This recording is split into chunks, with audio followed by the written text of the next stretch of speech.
In these lessons, we're going to actually be focusing on what we might say a conceptual distinction. And this is not something that we see the law neatly divided in these three categories, but we see general categories of law in how the law is used. And so we talk about these three being the moral law, the ceremonial law, and the judicial or civil law. And we talk about that in these lessons. And so you're going to get familiar with those three distinctions.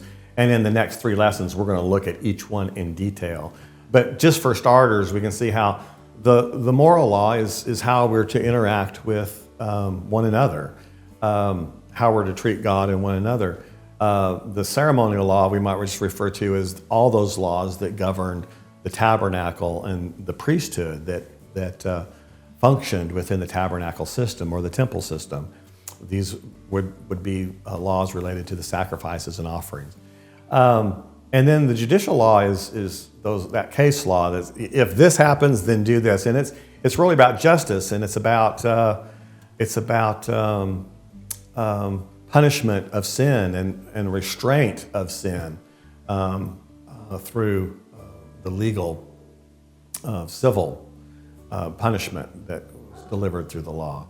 And alongside that, we're going to be looking at with moral and ceremonial and judicial, we're going to be looking at the similar categories of love and holiness and justice as sort of parallel themes that we find in the law.